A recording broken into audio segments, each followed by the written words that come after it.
For years, Miguel Cotto has been remembered as one of boxing's most disciplined warriors, a fighter whose precision, body punching, and relentless professionalism made him a multi-division world champion and one of Puerto Rico's greatest sporting icons.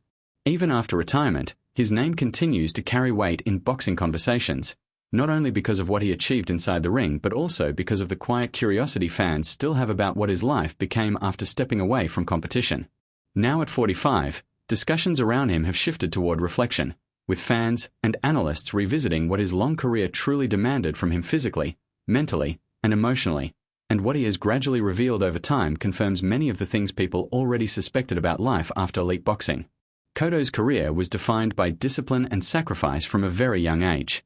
He entered professional boxing with a strong amateur foundation and quickly built a reputation as a serious, technically skilled fighter who took his craft extremely seriously. Over the years, he fought across multiple weight divisions, capturing world titles and facing some of the most dangerous opponents of his era. Those accomplishments, while celebrated, came through years of intense training camps, strict weight cuts, and physically punishing fights that slowly accumulate damage even when a fighter is successful. What many fans suspected during his career, and what becomes clearer with time, is that such a long and demanding boxing journey inevitably leaves lasting effects that are not always visible during the peak of fame. As retirement approached in 2017, Cotto himself began to speak more openly about feeling that his time in the ring was naturally coming to an end. After his final fight against Saddam Ali, he stepped away from boxing with a sense of completion rather than defeat, signaling that he was ready to move into a different phase of life. In interviews following his retirement, he expressed that he did not miss the hardships of training, weight cuts, or the constant pressure of preparing for elite-level fights. Instead, he described retirement as a transition into peace, family life, and a more balanced routine, which confirmed what many had long assumed, that the life of a world champion boxer is incredibly demanding and often unsustainable in the long term. One of the biggest reveals surrounding Cotto's post-career life is not a dramatic secret, but rather the emotional truth of how much he prioritized family and personal stability once he stepped away from boxing. He has often highlighted how important it was for him to be present with his children and enjoy everyday life without the strict structure of training camps. This shift in priorities is something many elite athletes experience, but with Cotto, it became especially noticeable because of how intensely focused he had been during his fighting years. Fans suspected that such a disciplined and private athlete would eventually choose a quieter, more grounded lifestyle, and his post-retirement choices have largely confirmed that expectation. Physically, like most fighters who spend decades in the sport, Cotto carries the natural wear and tear that comes from elite competition.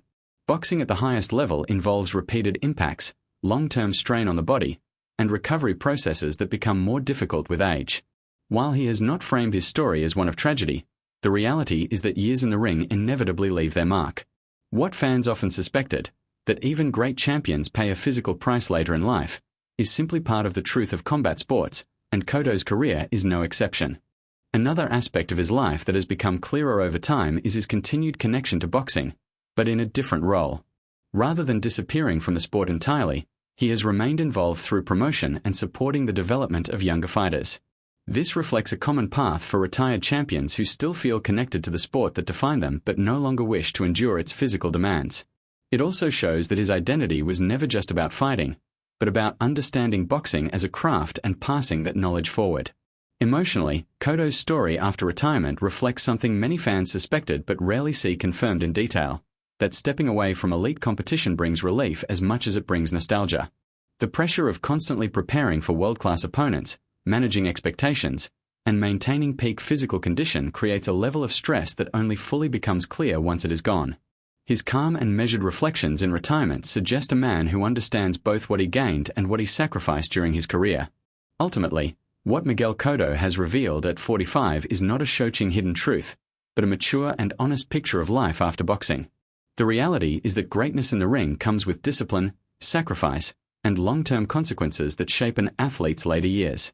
What fans suspected all along, that his life would eventually shift toward peace, family, reflection, and continued but less intense involvement in boxing, has proven to be true. His journey now stands as an example of a champion who stepped away on his own terms and embraced a quieter but meaningful second chapter after years of war inside the ring.